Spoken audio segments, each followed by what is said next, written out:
So this guy says that when it was summertime, he would spend a lot of days at his cousin's house. They would spend a lot of time riding their bikes through the neighborhood or just playing with the toys in his cousin's bedroom. However, the most favorite thing that he loved doing with his cousin was at nighttime because they would allow them to use the computer. He says that they would go on YouTube and look up ghost videos or like scary stories, anything paranormal. So when he was 9 years old, the summer came and he went to his cousin's house, and that was when his cousin tells him about a game he discovered on YouTube called Bloody Mary. And his cousin explained to him that they needed to go to the restroom, turn the lights off, look into the mirror, and say the name 3 times. And that by doing this, the spirit of Bloody Mary would appear in front of them. He says that obviously it sounded very scary, but they were too curious and playful that they decided to go to the restroom and play the game. They didn't want to do it in the outside restroom just in case they got caught by the parents, so what they did is they went into his little cousin, who was 5 years old's restroom, and decided to play in there. He says that their little cousin's bedroom always gave him the creeps because it was filled with all these dolls and toys, and he just didn't like dolls. Both of them went to the restroom, closed the door, and between laughters, they did end up saying the name 3 times to the mirror. After saying her name 3 times, a few minutes passed and nothing happened. So his cousin said, hey, maybe we should try it again. However, for whatever reason, he said that he felt like if something wasn't right, that maybe they shouldn't say it another time. So he did tell his cousin, hey, maybe we shouldn't do it again, let's just get out of here. His cousin thought that he was just being a coward and he was scared, so he said, okay, let's try it again, and if nothing happens, we can go. He agreed, and they were gonna do it again. They said her name once, they said it twice, and before they can say it a 3rd time, they heard a very loud sound coming from outside the restroom door. He admits that when he heard that pounding outside the door, it made him jump and he screamed and he was really scared. After a few seconds, they decided to open the door very slowly. They didn't know what was gonna be on the other side, and honestly, what was on the other side was something that they never expected. When they opened the door all the way, what they saw was all of those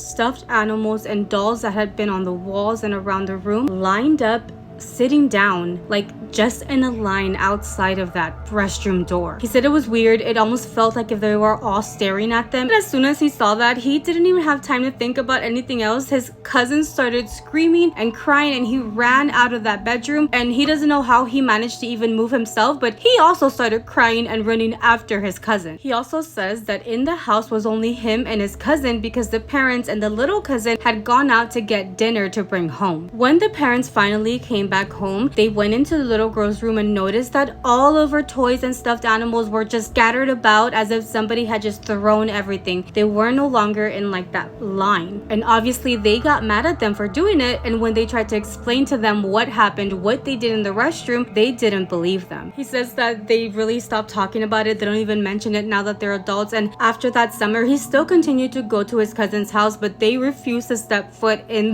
the little cousin's room, much less that restroom. Today, he is 23 years old, and he still would not dare to go into that room or even play that game again. That shit is crazy, but what do you guys think?